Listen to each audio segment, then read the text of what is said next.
तरीके से सबूत मिल रहे हैं और जो याचिकाएं लगाई जा रही हैं उस याचिका को लेकर के कहीं ना कहीं ये सवाल खड़ा हो रहा है और ये पूछा जा रहा है, विपक्ष के नेता हो या फिर इसके साथ साथ जो मुस्लिम धर्मगुरु हैं वो भी ये पूछ रहे हैं कि बार बार आखिरकार मस्जिदों में ही मंदिर क्यों बनाए जा रहे हैं। लेकिन सवाल सबसे बड़ा है कि उन मंदिरों को तोड़ करके मस्जिद बनाई गई थी या मस्जिदों में अब मंदिर की तलाश हो रही है। हमारे साथ विष्णु शंकर जैन जी जुड़ गए हैं। सबसे पहले हम उन्हीं का रुख करेंगे। विष्णु शंकर जी, अयोध्या रहा हो, मथुरा रहा हो, काशी रहा हो, आप हर बड़े मुद्दे को लेकर के आए हैं सामने, लेकिन अब ये कहा जा रहा है विपक्ष के द्वारा, मुस्लिम धर्मगुरुओं के द्वारा कि जानबूझ करके सामाजिक सौहार्द बिगाड़ने की कोशिश की जा रही है। उन जगहों पर जहां पर मस्जिद है वहां जानबूझ करके मंदिरों के निर्माण की बात कही जा रही है। ऐसा है क्या? कोई सबूत मिला था उसके बाद ही तो गए होंगे ना आप कोर्ट? मैं एक बार पूछना चाहता हूं कि अगर कोई आदमी न्यायालय जा रहा है तो ये कैसे कहा जा सकता है कि माहौल बिगाड़ रहा है? और जो लोग माहौल बिगाड़ने की बात कर रहे हैं, मैं आपको बहुत जिम्मेदारी से कह रहा हूं, ये बड़ी मीठी से एक धमकी दे रहे हैं कि अगर आप कोर्ट गए तो माहौल बिगड़ जाएगा। मैं पूछना चाहता हूं आज आपके चैनल के माध्यम से सारे लोगों से और सारे पैनलिस्ट से, जब सिटीजनशिप अमेंडमेंट एक्ट आया था, मेरी बात को रिकॉर्ड पर लिख लीजिए, 100 से ऊपर याचिकाएं सुप्रीम कोर्ट में दाखिल हुई। मैं कहूं सुप्रीम कोर्ट में याचिका दायर कर दी, इन लोगों ने माहौल बिगाड़ दिया। अगर जब 370 को एब्रोगेट किया गया था तब उसके लिए सुप्रीम कोर्ट में कितनी याचिकाएं फाइल हुई और सुप्रीम कोर्ट ने उनको डिटेल्ड हियरिंग दी। तब मैं कहूं 370 एब्रोगेट हो चुका था, खत्म हो चुका था। इसको सुप्रीम कोर्ट में आप कैसे चुनौती दे सकते हैं? दिया है तो आपने माहौल बिगाड़ दिया। ट्रिपल तलाक आया था तो आपने उसको सुप्रीम कोर्ट में चुनौती दी थी, सुप्रीम कोर्ट ने आपको पूरी सुनवाई दी थी। मैं कहूं कि आपने माहौल बिगाड़ दिया।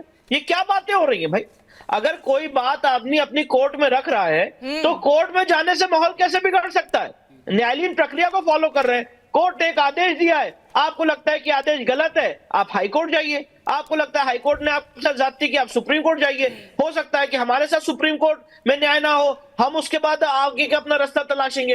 पर ये तो एक न्यायालयीन प्रक्रिया चल रही है। न्यायालयीन प्रक्रिया में रुकावट कैसे ला सकते हैं आप मोबोक्रेसी के नाम पे? मैं पूछना चाहता हूं, ये किस तरह की मोबोक्रेसी है? ये किस तरह की मानसिकता है? वक्फ बोर्ड के नाम पे पूरे देश को, आप मुझे बताइए, भारतीय पार्लियामेंट वक्फ का है, इलाहाबाद हाईकोर्ट की संपत्ति का एक पोर्शन वक्फ का है, सिद्धिविनायक पे क्लेम किया जा रहा है वो वक्फ का है।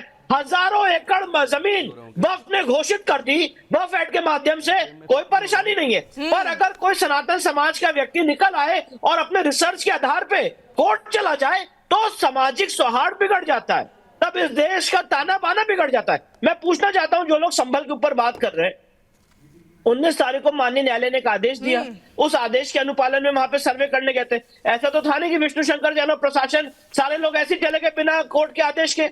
अगर कोर्ट के आदेश से आप सेटिस्फाइड नहीं थे, आप हाई कोर्ट चले जाते। आए कि नहीं आए सुप्रीम कोर्ट? सुप्रीम कोर्ट में याचिका दायर की उन्होंने, 28 तारीख को 29 तारीख को सुनवाई की सुप्रीम कोर्ट ने, और सुप्रीम कोर्ट ने निचली अदालत की कार्रवाई रोक दी। तो ये हुआ ना, अगर ये चीज आपको नहीं सेटिस्फाइड था, आप 19 और यहाँ पर देखिए, ठीक कह रहे हैं आप, अगर किसी को समस्या है, किसी को दिक्कत है, तो आप अदालत का रुख करिए ना। आप हाथ में पत्थर थोड़ी ले लेंगे, आप लोगों को डराने का काम थोड़ी करेंगे। मैं जल्दी से एक बार यहाँ पैनल को इंट्रोड्यूस करा देती हूँ, आगे बढ़ाएंगे। पहले जल्दी से बता दूं स्टूडियो में कौन कौन है हमारे साथ। SN Singh, spokesperson BJP के, हमारे साथ जुड़ गए हैं। हमारे साथ विष्णु शंकर जैन जी लगातार बने हुए हैं। ओम जी उपाध्याय हमारे साथ हिस्टोरियन है, जो यानी कि इतिहासकार। हमारे साथ आचार्य विक्रमादित्य हिंदू धर्म गुरु भी जुड़ गए हैं, जो कि स्टूडियो में मौजूद है। और दूसरी तरफ से जो यहाँ पर मोर्चा संभालेंगे वो है हाजी महरदीन रंगरेज, जो कि स्पोक्स पर्सन है एआईएमआईएम के, और साथ ही धर्मेंद्र यादव समाजवादी पार्टी के स्पोक्स पर्सन। आप सभी का हमारे साथ बहुत बहुत स्वागत है। विष्णु शंकर जैन जी, आपसे लगातार ये सवाल हो रहा था, आप बातों का ये जिक्र कर रहे हैं कि अदालत का रुख करिए, लेकिन मैं ये कहना चाहूंगी एक बार हमारी पीसीआर टीम को कि जरा नक्शा दिखाइए, वो नक्शा दिखाइए जो संभल का एएसआई नक्शा सामने आया है, और ये नक्शा अपने दर्शकों को हम दिखा रहे हैं। विष्णु शंकर जैन जी, इस नक्शे में साफ तौर पर दिख रहा है कि वहां पर विष्णु मंदिर था, और इस नक्शे के आधार पर उसे हरि मंदिर के नाम से जाना जाता था, जिसे आज हम हरिहर मंदिर कह रहे हैं। वहां पर कुएं भी थे, इस नक्शे में साफ दिख रहा है। उस कुएं के पास महिलाएं पूजा भी करती थी। सवाल यह है विष्णु शंकर जैन जी कि आखिर इस पूजा को बंद किसने करवाया? कौन था जिसने ये हिमाकत करी कि यहां पर कुओं को ढक दो, पूजा नहीं होगी? आखिर कौन है वो?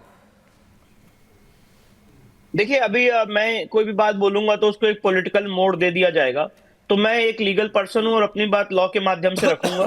पूजा किसने रुकवाई, वहां पे क्या तथ्य हैं, तर्क हैं, ये सारी बात सर्वे की रिपोर्ट में माननीय न्यायालय के सामने आएगी, एडवोकेट कमिश्नर की रिपोर्ट से। वहां पे अंदर क्या प्रमाण मिले हैं, नहीं मिले, ये सारी बात एडवोकेट कमिश्नर की रिपोर्ट में आएगी। पर अगर एक ऐसी प्रोसीडिंग करी जा रही है तो उसको आप इस तरह से अगर मॉबोक्रेसी में कन्वर्ट कर रहे हैं और आप ये कह रहे हैं कि अगर आप कोर्ट जाएंगे तो मॉबोक्रेसी हम करेंगे, सौहार्द बिगड़ जाएगा, ये सबसे अशोभनीय टिप्पणी है न्यायालय के ऊपर। और मैं एक बात और कहना चाहता हूं, आज काशी विश्वनाथ के ऊपर केस डाला था हम लोगों ने। काशी विश्वनाथ में जब एएसआई ने सर्वे किया था बिना खुदाई के, जो लोग ये बात करते हैं ना कहां खुदवाओगे, अरे रिपब्लिक का स्टूडियो भी खुदवा दोगे क्या, यहाँ का ये भी खुदवा दोगे, हमने प्राइम मिनिस्टर का घर बोल दिया उसको भी खुदवा दोगे। उन लोग ने, मुझे लगता है, सिर्फ हवा में बातें कर रहे हैं। मुझे ये लोग बताएं जितने पैनलिस्ट हैं कि खुदाई का ऑर्डर कहां हुआ, क्या काशी में खुदाई का ऑर्डर हुआ या क्या काशी में खुदाई हुई? बिना खुदाई के एएसआई ने अपनी रिपोर्ट दी है। भोजशाला में बिना खुदाई के एएसआई ने अपनी रिपोर्ट दी है। मथुरा में खुदाई का आदेश नहीं हुआ, उसके बाद भी सुप्रीम कोर्ट ने उसमें रोक लगा दी। आज उसके लिए हम लोग न्यायालयीन संघर्ष कर रहे हैं पिछले 1 साल से। आज यहाँ पे जो संभल का मामला है उसमें कहीं भी बहुत जिम्मेदारी से कह रहा हूं खुदाई का ऑर्डर नहीं है, और अगर खुदाई का ऑर्डर है तो इस डिबेट में माफी भी मांगूंगा, डिबेट छोड़ के भी जाऊंगा। नहीं, आप क्या बातें कर रहे हो? इसके आप साथ लोगों साथ के ये भी बीच तो में कहा अफवाह जाता है फैला रहे हो। विष्णु शंकर जी 1991 के एक्ट का, वर्शिप एक्ट का हवाला भी दिया जाता है कि 1991 के वर्शिप एक्ट की या तो आप तौहीन कर रहे हैं या फिर उसे बदल दीजिए। तो उसके बारे में भी बताइए कि क्या ये संभल में लागू होता है या नहीं होता है, क्योंकि वो तो एएसआई संरक्षित इमारत है। Section 4 sub clause 3 places of worship act 1991, कोई डिबेट नहीं, कोई मतलब एकदम सीधा सीधा लिखा हुआ है कि जो एएसआई संरक्षित स्मारक है वहां पे प्लेसेस ऑफ वर्शिप एक्ट लागू नहीं होगा। और प्लेसेस ऑफ वर्शिप एक्ट और एएसआई एक्ट का उल्लंघन तो ये लोग कर रहे हैं। जो एएसआई प्रोटेक्टेड मॉन्यूमेंट पे उस पर आपने कब्जा कर लिया है। एएसआई ने एफिडेविट दिया है माननीय न्यायालय में 29 नवंबर को, जिसमें एएसआई ने कहा है कि भैया हम वहां पे अंदर नहीं जा पा रहे हैं। आप सोचिए कितना शॉकिंग है। एएसआई कह रहा है हम अंदर नहीं जा पा रहे, हम इंस्पेक्शन करने गए तो हमें दिक्कतें हुई। एएसआई कह रहा है कि हमारे मॉन्यूमेंट में छेड़छाड़ की जा रही है, रेलिंग बनाई जा रही है, टाइल बदली जा रही है। ये सब एएसआई एक्ट का वायलेशन है। पर ये सारा कानून, ये सारी बड़ी बड़ी बातें, रूल ऑफ लॉ, कानून की बातें, ये सब मॉबोक्रेसी के आगे धुल जाती हैं, झुक जाती हैं। लेकिन विष्णु शंकर जैन जी, एक और सवाल है। अगर 1966 में तैयार मुरादाबाद के गजेटियर की हम बात करें तो उसमें भी हरि मंदिर होने के साक्ष्य मिले हैं। साफ तौर पर जिक्र किया गया है कि कैसे वहां पर मंदिर था, पूजा पाठ होनी थी। इतने मजबूत सबूत मिल गए हैं, अभी और कितने साक्ष्य दिखाने की जरूरत बाकी है? नहीं, साक्ष्य तो बहुत है हमारे पास। ये मुरादाबाद का जो गजेटियर है 1966 में जो आया उसका जिक्र कर रही हूं मैं। नहीं, गजेटियर में भी है, रेवेन्यू रिकॉर्ड्स में भी है। मैं आपको बता रहा हूं बहुत जिम्मेदारी से आपके चैनल पे जी। बहुत साक्ष्य हैं, पेटी भर के साक्ष्य हैं।